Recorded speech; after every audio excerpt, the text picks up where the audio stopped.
안녕하세요. 하루 필수 말씀 충전 하필 큐티 조종환입니다. 오늘 함께 나눌 하나님 말씀은 창세기 22장 1절에서 24절까지 말씀입니다. 이런 일이 있은 지 얼마 뒤에 하나님이 이 아브라함을 시험해 보시려고 그를 부르십니다. 아브라함아 하고 부르시니 아브라함은 예 여기 있습니다 하고 대답합니다. 하나님이 말씀하시기를 너의 아들 내가 가장 사랑하는 외아들 이삭을 데리고 모리아 땅으로 가거라. 여기에서 내가 너에게 일러주는 산에서 그를 번제물로 바쳐라 이렇게 말씀하십니다. 이 모리아라고 하는 땅의 이름의 뜻, 이런 것들을 우리가 모두 다 추측하고 알기는 좀 어렵겠지만, 오늘 본문에서 이제 이레라고 하는 말이 이제 핵심이 되겠죠. 하나님께서 준비하신다라고 하는 뜻인데, 이 준비하시다라고 하는 이 이레에서 이 보다 라와 이제 유사한 형태의 단어들을 이제 계속 찾게 될 거예요. 그래서 리아라고 하는 것도 이제 이래 또 라 보다 준비되다 라고 하는 그런 의미들이 포함되어져 있는 것으로 볼 수가 있습니다. 그래서 오늘 이제 이 본문에서 하나님께서 어떤 일을 하시는가에 대해서 보는 것, 또 준비된 것, 이런 것들이 강조되고 반복되는 것으로 보여지게 될 겁니다. 아브라함이 다음날 아침에 일찍 일어나서 닭 위에 등에 안장을 얹었어요. 그는 두 종과 아들 이삭에게도 길을 떠날 준비를 시킵니다. 번제에 칠 장작을 다 쪼개어 가지고 그는 하나님이 그에게 말씀하신 곳으로 길을 떠나게 됩니다. 사흘 만에 아브라함은 고개를 들어서 멀리 그곳을 바라볼 수가 있었어요. 그때 자기 종들에게 말하기를 내가 이 아이와 저리로 가서 예배를 드리고 너희에게로 함께 돌아올 터이니 그동안 너희는 나귀와 함께 여기에서 기다리고 있어라 라고 이야기를 합니다. 이제 종들에게 어떻게 보면은 변명을 하는 것으로 보여지기도 하는데요. 따로 떨어지게 되는 거죠. 이삭과 아브라함 두 사람만 이제 따로 이동을 하게 됩니다. 근데 여기에서 이제 우리 본문이 지금 세번역 본문에서는 명확하게 드러나지는 않는데 예배를 드리고 우리가 너희에게로 함께 돌아올 것이다 라고 그렇게 이해할 수가 있습니다. 그래서 우리가 함께 돌아올 거다라고 하는 것은 이 아이와 함께 돌아오는 것이기 때문에 사실상 어떻게 보면 아브라함이 하나님께서 이 아들을 바쳐라 번제물로 바쳐라 라고 하는 이 명령에 그러면 이 반역할 것인가 라고 하는 생각이 들게 되죠. 거기 가서 내가 드리지는 않을 것이다 라고 하는 이 머뭇거림이 묘사될 수도 있습니다. 만약에 그게 아니라면 이제 이 아브라함은 하나님께서 무언가를 준비하셨을 거다라고 하는 믿음이 여기에 있어야 하고 더 엄청난 이 설명은 히브리서에서 우리가 찾아볼 수 있는 것처럼 부활할 것이다 라고 하는 것까지도 생각을 할 수 있겠죠. 그러면 이제 우리가 함께 돌아올 것이다 라고 하는 것은 아브라함이 지금 머뭇거리고 있다고 하더라도 그래서 지금 하나님의 말씀에 반역 또는 이제 불순종하려는 어떤 마음에 약간 머뭇거림이 있다고 하더라도 우리가 함께 돌아올 것이다 라고 하는 것이 예언적으로 성취된다 라고 하는 것을 볼 수가 있습니다. 아브라함은 번제에 쓸 장작을 아들 이삭에게 지우고 자신은 불과 칼을 챙긴 다음에 두 사람이 함께 걷습니다. 이삭이 그의 아버지 아브라함에게 말하기를 아버지 하고 부르자 얘야 왜 그러느냐 하고 대답을 해요. 이삭이 묻기를 불과 장작은 여기 있습니다마는 번제로 바칠 어린 양은 어디에 있습니까? 라고 그렇게 질문을 하죠. 그러자 아브라함이 대답을 합니다. 얘야 번제로 바칠 어린 양은 하나님이 손수 마련해 주실 것이다 라고 이야기를 합니다. 사실 이 이야기는 하나님께서 아브라함에게 해주신 적도 없고 아브라함이 미리 예언적으로 이것을 이야기했다라고 보여지지는 않습니다. 만약에 이것을 알려주셨다면 아브라함에게는 제대로 된 시험이 되지 않겠죠. 그러니까 하나님께서 분명히 말씀하신 건 아니에요. 어쩌면 이 말 자체가 이 당혹감을 보여주는 것 같기도 합니다. 어쨌든 그럼에도 불구하고 이 일들이 실제로 이루어졌다라고 하는 점에서 하나님께서 준비하신 그 예비하심이 어떤 방식으로 성취되는가를 우리가 볼 수 있죠. 그래서 예언적인 일이 된다라고 하는 걸 볼 수가 있어요. 우리가 이제 이 본문에서 계속 이야기하는 것처럼 분명히 아브라함이 완전한 사람은 아니죠. 또 완벽한 이 예언자로서의 역할을 하는 것도 아니에요. 그럼에도 불구하고 아브라함이 순종할 때에 하나님께서 그 모든 것들을 준비하시고 예비하심으로써 성취하시는 분이심을 끊임없이 보여주시는 걸 우리가 읽게 됩니다. 그들이 하나님이 말씀하신 그곳에 이르러서 아브라함은 거기에 제단을 쌓고 제단 위에 장작을 벌려놨어요.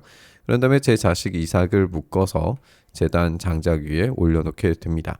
여기에서 이제 우리가 잘 알고 있는 것처럼 이삭이 묶임을 당하는 이 상태를 생각해 볼 때 이삭도 지금 이 장면에서 온전한 순종을 이루고 있는 것을 보게 되죠. 이삭은 10대 나이라고 볼 수가 있는데 그러면 이제 100세가 넘은 아버지보다는 훨씬 더 이제 힘이 있고 또 활력이 있는 그런 상태죠. 그럼에도 불구하고 아버지가 지금 번제로 드리려고 하는 것에 순순히 순종한다. 이거는 정말 쉽지 않은 겁니다. 그럼에도 불구하고 이삭이 만약에 반항을 했더라면 묶여서 제단 위에 올려지는 것이 아니라 이 칼로 먼저 찔림을 당하는 것이 가능한 형태의 이 다음 스텝이었을 거예요. 그런데 그런 게 아니라 이제 스스로 묶인 상태로 제단에 올라가는 것으로 보아서 지금 이삭도 굉장한 순종을 이루고 있다라고 하는 점을 우리가 생각을 해볼 수 있죠.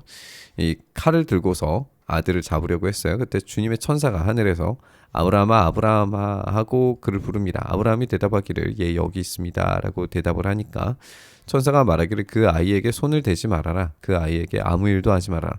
내가 너의 아들 너의 외아들까지도 나에게 아끼지 아니하니 내가 하나님을 두려워하는 줄을 내가 이제 알았다라고 말씀을 하시면서 아브라함이 고개를 들고 살펴보니 아까 이야기한 것처럼 순양 한 마리가 미리 준비되어져 있었어요. 그 뿌리 수풀에 걸려 있어서 그 순양을 잡아다가 아들 대신에 그것으로 번제를 드렸다. 이렇게 되어 있습니다.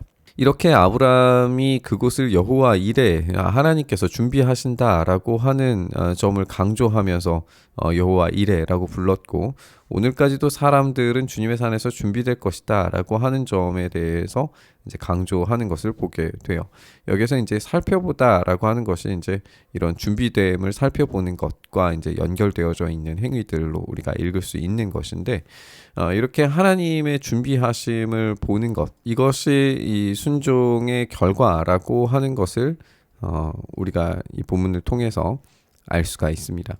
주님의 천사가 하늘에서 두 번째로 아브라함을 부르게 됩니다. 이제 순종의 결과로서 하나님께서 어떤 약속을 재확인시켜 주시는지를 보게 되는데 이것은 주님의 말씀이다. 내가 친히 맹세한다. 내가 이렇게 너의 아들까지 너의 외아들까지 아끼지 않았으니 내가 반드시 너에게 큰 복을 주며 너의 자손이 크게 불어나서 하늘의 별처럼 바닷가의 모래처럼 많아지게 하겠다.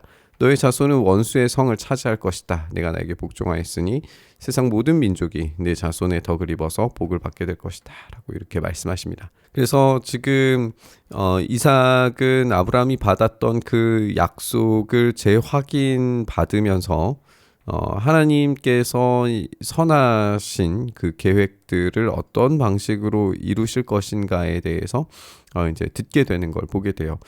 이삭은 한 명뿐이지만 하나님께서는 많은 자손을 허락하실 것이고 뿐만 아니라 세상 모든 민족이 복을 받게 될 것이다라고 말씀하심으로써 이제 이 아브라함의 자손들이 가지게 될 아주 특별한 약속에 대해서 확인을 할 수가 있게 됩니다. 이 약속에 대해서 이제 하나님께서 아브라함에게 말씀하신 것들을 재확인할 때에 우리가 아는 것처럼 너의 아들, 너의 외아들까지 아끼지 않았다라고 하는 점에서 우리는 결국 이제 예수 그리스도를 떠올릴 수밖에 없죠. 우리에게 외아들까지 아끼지 않으시고 내어주신 그 주님의 일하심으로 말미암아서 결국에 하나님께서 준비하신 그 선하심을 보게 될 것이고 그 순종의 결과로 우리가 복을 받게 되는 순종의 결과를 힘있게 될 겁니다. 그리고 그것이 바로 우리가 보게 되는 준비된 하나님의 계획, 십자가가 되겠죠. 이야기는 갑자기 이제 이 밀가가 자식을 낳았다라고 하는 이야기로 이어지게 되고 이제 사라가 죽은 이야기가 이어지게 됩니다. 그래서 하나님께서 이렇게 어려운 시험을 통해 이 복을 약속하셨는데 이어지는 이야기는 사라의 죽음으로 이어지게 된단 말이에요. 근데 여기에 이 밀가의 자식들이 갑자기 등장하는 어떤 이 족보 내용이 갑자기 끼어들므로 인해서 왜 이런 이야기가 등장했을까라고 질문이 됐는데 우리가 여기에서 이제 살펴봐야 하는 것은 결국에는 리브가의 아버지가 등장한다는 점이에요. 그러니까 지금 이삭을 통하여서 하나님께서 약속을 주시는 것은 큰 민족을 이루게 만드시겠다라고 하는 것이니까 이 큰 민족을 이루기 위해서는 반드시 결혼이 필요하고 결혼에는 아내가 필요하죠.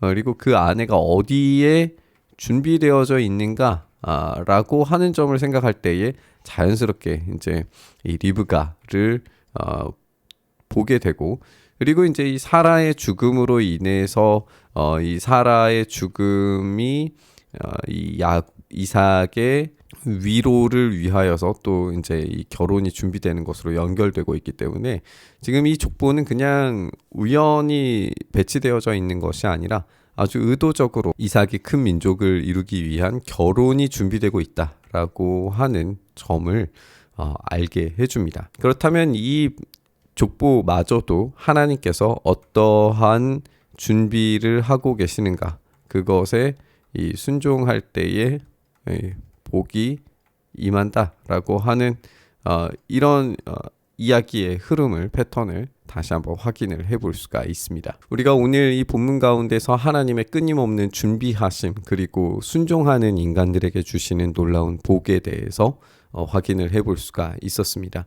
오늘 우리의 삶에도 하나님께서 끊임없이 준비하시는 놀라운 은혜의 사건들이 있는 줄 믿습니다. 그것을 보고 또 순종하고 따름으로 얻는 하나님의 선하신 계획 또 그 결과 열매들을 우리가 누릴 수 있을 줄 믿습니다.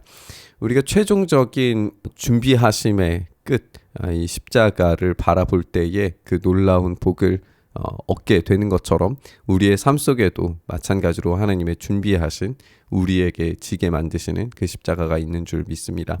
이것을 따라갈 때, 순종할 때 주님께 그렇게 의탁하는 삶을 살아갈 때 주님께서 반드시 가장 선하신 뜻으로 선하신 길로 우리를 인도하실 줄 믿습니다. 오늘 준비하신 주님의 은혜를 간절히 바라고 소망하며 우리 묵상의 자리로 나아갔으면 좋겠습니다. 주님, 우리에게 준비하신 그 선하신 계획과 뜻을 우리가 발견할 수 있게 하시고 우리가 참된 순종을 통하여 그 준비하신 것들을 누리게 하시고 그 가운데서 참된 복을 얻도록 역사하여 주시옵소서. 그렇게 우리의 삶 속에 일하시기를 간절히 바라며 우리 주님 예수님 이름으로 기도드리옵나이다. 아멘.